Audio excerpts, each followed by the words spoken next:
If you skip ahead, you'll have no idea what I'm talking about, so watch the explanation section before you proceed. All tests are full body shots unless I say otherwise. From Mastery Rank 0 to 7, we will test weapons without 4-Mind Catalyst and with mods that you would expect your average new player to have.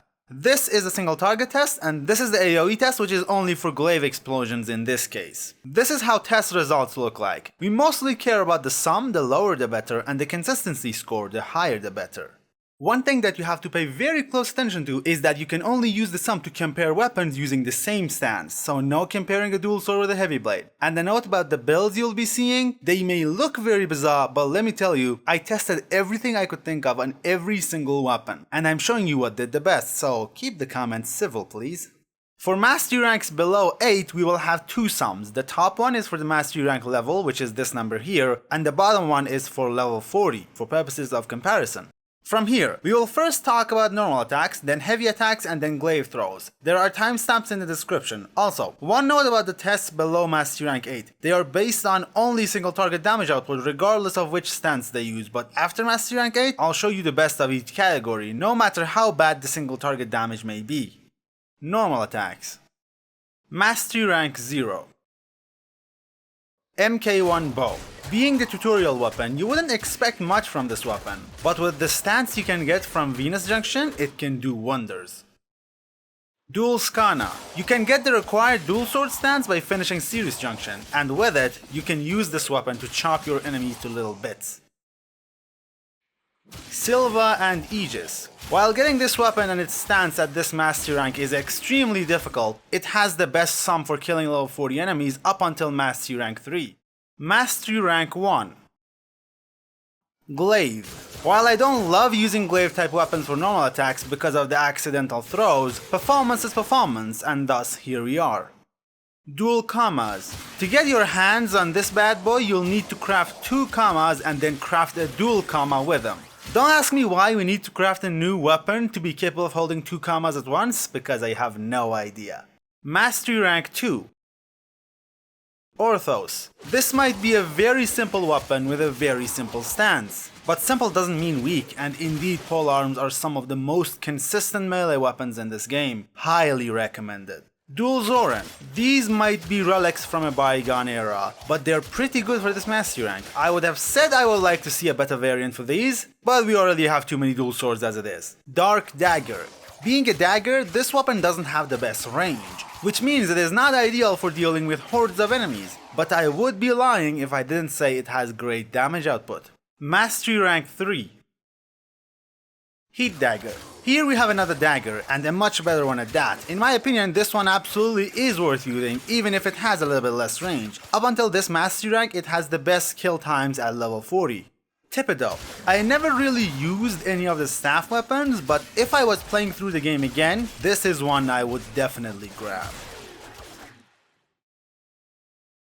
Tombow. Crafting this weapon is quite a pain, because it needs 2 other weapons, but it probably is worth getting if you like polearms. Mastery rank 4. Nekana. For a weapon with the same name as the category of weapons it is in, it truly performs well. But could you really not come up with a better name for it? If you have a better name for this thing, do tell me in the comments. Venka. Claw type weapons are not only fashionable as hell, but also incredibly well performing. Though they don't have the best range, so it kinda balances out, but I do recommend them. Boltace. As much as I would like to show you the power of the Tonfa stance Sovereign Outcast, no matter what, without FOMA this weapon can't use it. But even without it, this weapon is stupid good. Mastery rank 5. Bow Prime. Because this is a prime weapon, by default it means this is like 5 times better than any non-prime weapon. At least that's what people seem to think. Which is completely false. Dark Split Sword. You can use this weapon in either dual sword or heavy blade mode by changing its stance. But we'll just stick to the dual sword for obvious reasons. Dual sword single target damage is just that much better. Castor.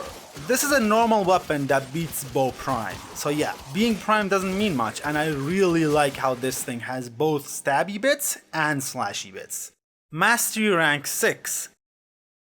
Karist. A dagger with built-in toxin damage. What can I say except, it's okay. Not exactly the best, but if you like daggers, then this thing is right up your alley. Dual Ichor. Another dual sword, but at least this one has the infested theme and built-in toxin going for it, aside from having better performance of course. Zero. I always thought this thing is a heavy blade, but it's actually a polearm. Big disclaimer, you could say this is just the worst Cassowar, but that doesn't mean this thing is bad. It's just that Cassowar is a little bit too good for its mastery rank. Techo. While I wouldn't say this is something I would go for, I can't just talk about dual swords and polearms now, can I? So you can just use these to punch your enemies to death.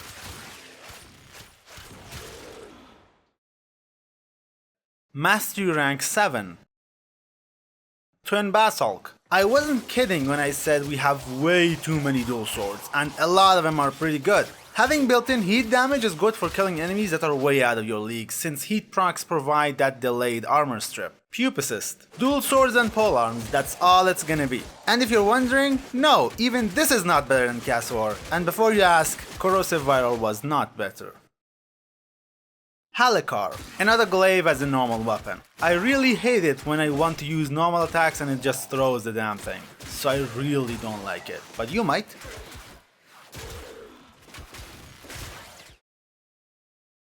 Sarata.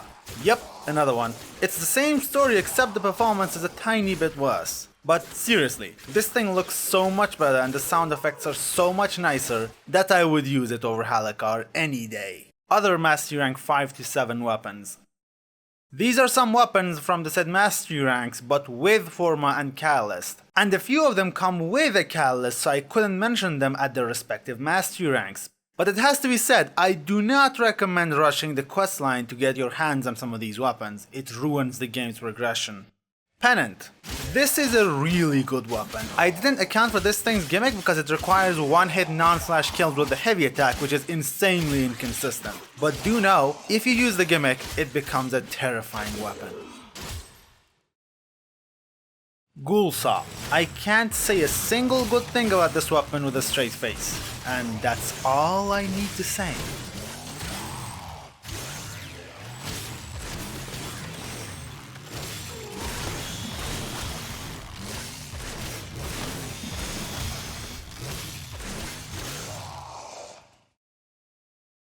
Broken War. An extremely popular melee weapon, but not the best. It is mostly popular because you can get it as early as Mastery Rank 5 and there are very few that are better than it. Skyjati. This is a really powerful Nikana and for once with a proper name. If it wasn't for those Umbral polarities on this thing, I would really like it. But Umbral mods are a downgrade in this case, so it is kinda annoying to form around them. Broken Scepter. It is an okay weapon, but the fact that it can't do crit worth a damn is really disappointing, so I can't say this is a weapon I would be using. Mastery Rank 8. Gunson. This is a war fan.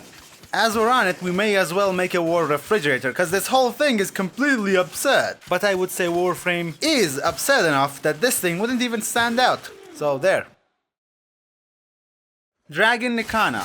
While this thing's name is not amazing, at least it has some character. It's pretty good, but I do have to say, since Skyjati can beat it and it comes with free catalyst, this won't see a lot of use. Except maybe with a Riven. Sancti Magistar. As far as hammer types go, this is one of only 2 that I'm going to mention. And it also has that healing gimmick going for it, so I would say grab it for sure.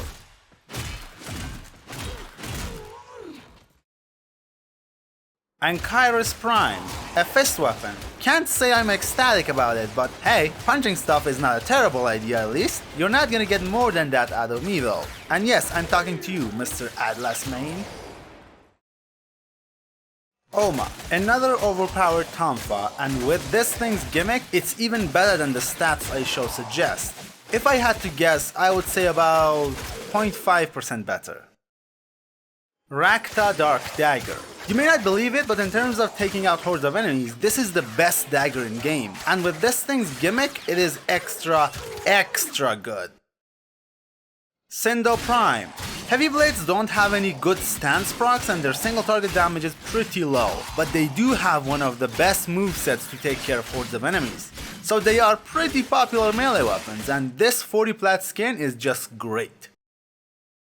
Secura Lecta. It's a whip, and that's all I need to know to not use this weapon. Because whips in general are pretty goddamn terrible due to their horrible stances. But if you like whipping stuff, then here you go.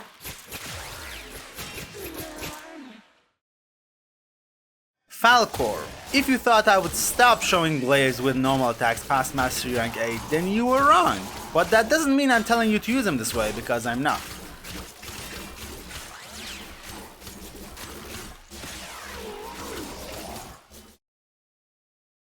Mastery Rank 9. Venato. Hey look, a weapon category we haven't seen yet. Scythe type weapons are one of the coolest looking weapons in Warframe. Their performance is quite good and I do recommend them.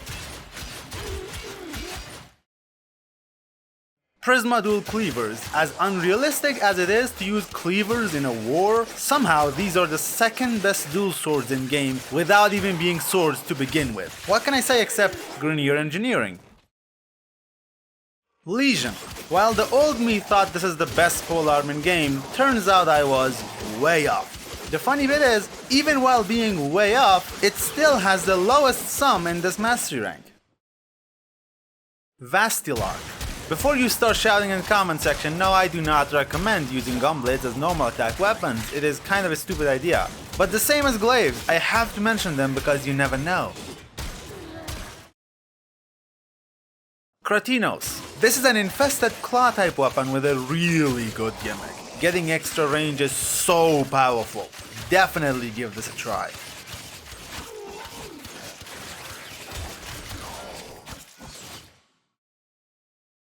Mastery Rank 10. Dakra Prime. If I said I expected this weapon to be on the list, I would be lying. But not only is it on the list, it's also the best performing sword that you can get your hands on, which is quite a shock. Destreza Prime. The only rapier I'll talk about. Rapiers are really good at single target damage, but they suck at dealing with hordes due to, well, being rapiers. Prisma Obex. The only sparring weapon in the list. As cool as they are, their single target damage output doesn't match the small range they have, so very few people use them.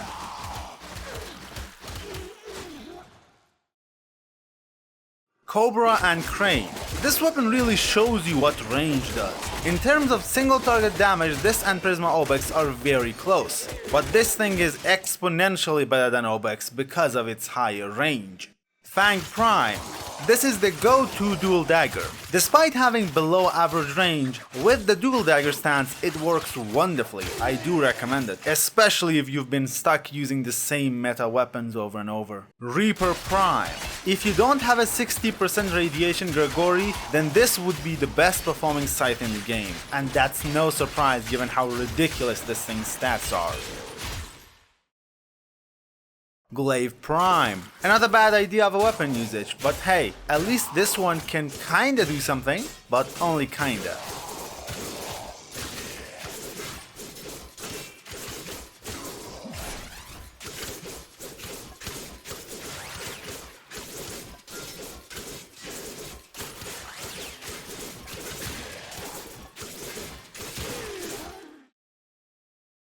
Tepedo Prime. The go-to staff type weapon. What can I say except this is a goddamn beast of a weapon. It nearly kills heavies and trash mobs as if they were the same thing. Paracesis. Another heavy blade, and a crowd favorite one at that. Being sentient beam gives this weapon some much needed character that most weapons simply lack. A cherry on top of the good stats it already has. Redeemer Prime. If there ever was a gunblade that maybe someone might use as a normal attack weapon, it would be this one.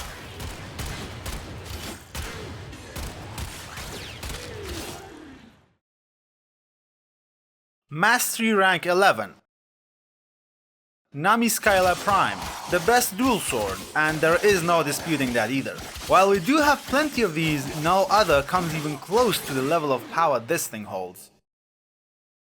Vacor Sidon, an unexpected appearance, and to be frank, I always thought this is a staff weapon, but no, it's a polearm, and one that can be Legion, so yeah, it's pretty good. Aram Spinoza. This must have been the most shocking realization I had while making this video. While I admit pressing E at light speed is annoying, you can't deny how goddamn powerful this thing is. Telos Boltes, a contender for the best melee weapon in the game, partially due to stats but mostly due to that insane gimmick. An enemy horde disappears so fast even the user might be confused where they went.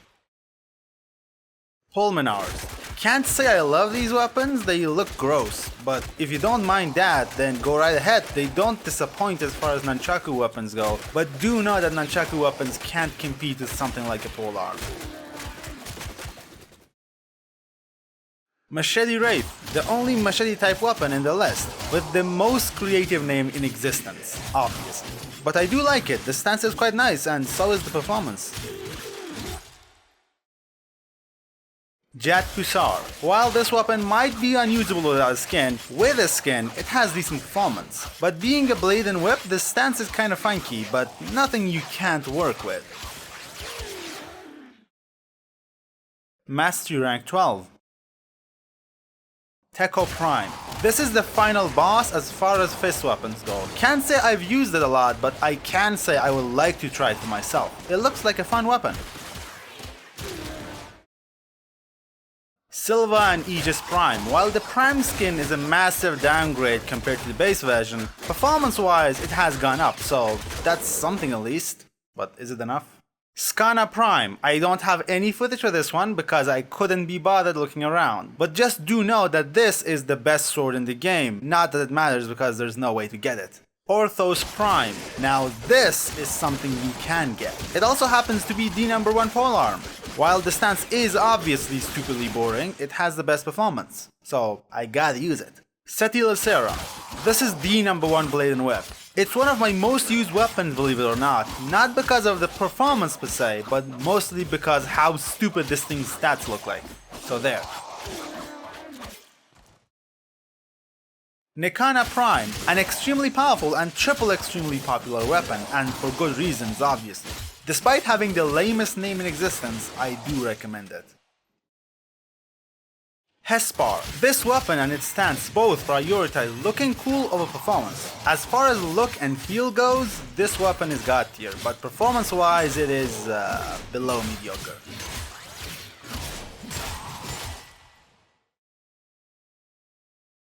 Mastery Rank 13. Cronen Prime, the former best tonfa in the game, extremely powerful and elegant, and also one of the most popular weapons in the game. But the Nuken in town might have something to say about that. Verdilac. I would rather use MK1 bow than this thing. While this is the best whip in game, it's an F tier weapon because their stance sucks. For the love of God, give these damn things a better stance.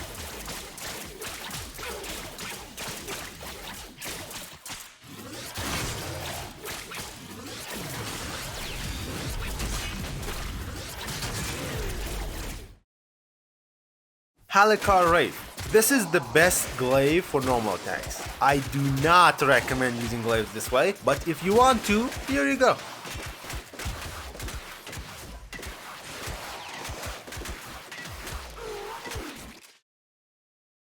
Mastery Rank 14. Ninkondi Prime. This is the pinnacle of looking cool while having medium damage output. But this is the best nunchaku you're gonna get. So if you like this kind of weapon, then don't let me stop you. Go right ahead.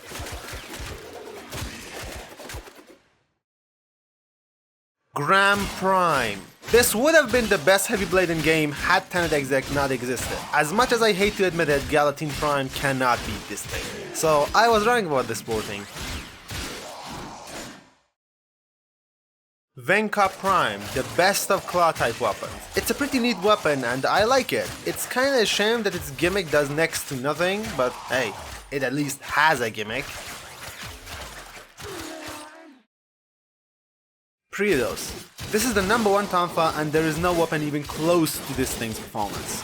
Having an insane range, this weapon is the #1 contender for the quote-unquote best melee weapon. And with its many gimmicks, I really like this one. Give it a try. Kuva and Tenet weapons. Do remember that my Tenet and Kuva weapons don't have the right elements on them. So if you want optimal level 100 performance, I mentioned the right elements when I show the builds. Tenet Exec. Just like every other Kuva and Tenet weapon, this is the #1 weapon in its category, which is Heavy Blade. Beating Grand Prime is no laughing matter, but it has been done, and by a lot too. Tenet Grigori, the best scythe, though I have to admit I really dislike how flimsy this thing looks. Like, come on. I suggest using a skin and then going to town, tearing your targets limb from limb.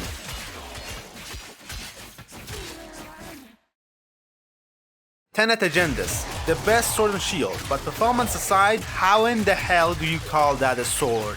It has no slashy bits at all. It's more like a mace and shield. Tenet Livia. I can't say why, but I absolutely love this thing. It just feels right.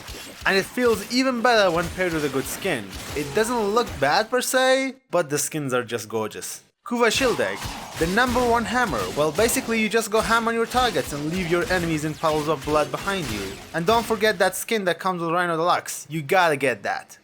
Heavy attacks. I should mention that all these heavy attack builds are meant to be used for killing especially tough enemies, or to occasionally deal burst damage. They are for the most part not meant to be used as horde killing tools. If you do want to use them that way, in some cases by changing Corrupt Charge to Berserker the performance would go up, but not always. Also, you should know that unlike normal attacks, I didn't test heavy attack builds on all melee weapons. I simply found the optimal heavy attack build for the top melee weapon of each category. So there is the possibility of other weapons being better. Rakta Dark Dagger, a heavy attack dagger. Have to admit, that sounds kinda cool. You shoot everything until a heavy unit catches you off guard and then boom, a dagger to the face. I like the idea. Ghoul Saw. I will just say it once. Please don't.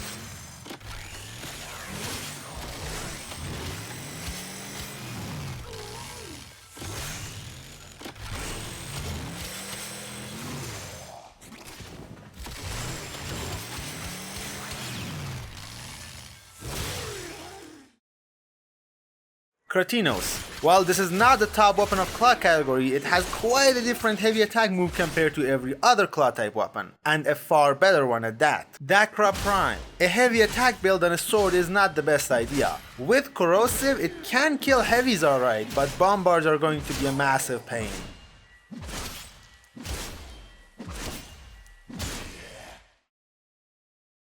The Streza Prime. It has the same problem that rapiers always do. It is too linear. But if you only want to kill one target, there is a chance that this will get the job done. Stropha. This weapon's fall off starts at 6 meters and it cannot headshot at all. But since its shots go through targets, it is extremely powerful. If you make it corrosive, it will one-shot heavy gunners, but bombards will become way harder to kill, so viral it is. And you can swap Berserker for something else if you don't want to kill hordes with this thing. Prisma Obex. This is an insanely good crowd control tool, but it ain't no damage dealer, that's for sure. Fang Prime. Same as Heavy Dagger. Heavy Dual Dagger also really strikes my fancy, though these do a ton more damage. Tepedo Prime. About as good an idea as using a sword for heavy attacks.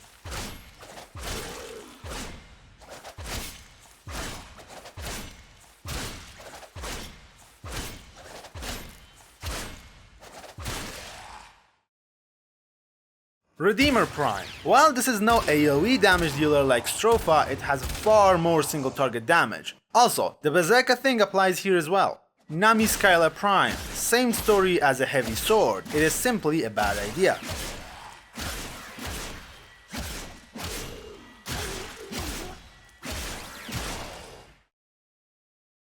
Arum Spinoza. Oh boy. This thing is unbelievable. While Quasis has guaranteed slash procs that are useful at SP or something, this thing deals enough damage to one-shot nearly everything in this level, and it is insanely quick. Machete Wraith.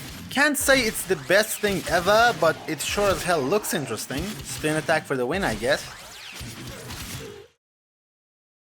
Tekko Prime. Not the worst weapon to use a heavy attack build on, but I wouldn't say it's good enough either.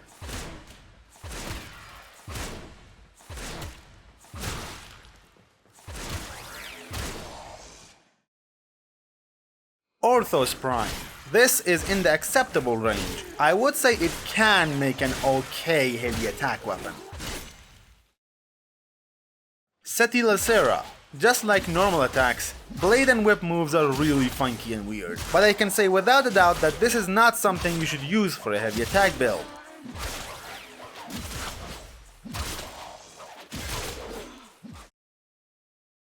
Nikana Prime. Now this is how you do heavy attacks. Nikanas are just as powerful in heavy attacks as they are in normal attacks. Hespar. Surprisingly, it is not terrible. It is far better than I expected from something that serves more as a decoration than a combat-ready weapon. Verdilac. As terrible as whips are, they are somehow pretty good heavy attack weapons. Don't ask me how, because it makes no sense. But it works. Ninkundi Prime. Yeah, just don't.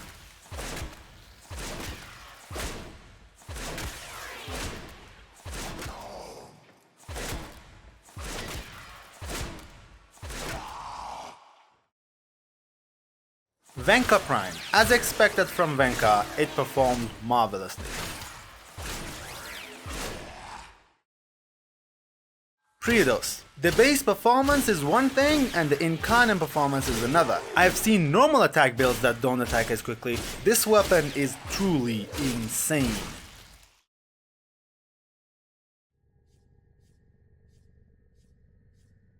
Tenet Exec. Being a heavy blade, it's gonna hit a bunch of targets at once. A pretty good heavy attack weapon, do give it a try. Tenet Gregory. I didn't even know that Gregory had that disc thing, so I haven't accounted for it. But no need to do so, the footage is enough to convince anyone to use this thing. Tenet Agendas. This is basically a discount Arcoplasma, or I would simply say, just use Arcoplasma. Or even Stropha for that matter.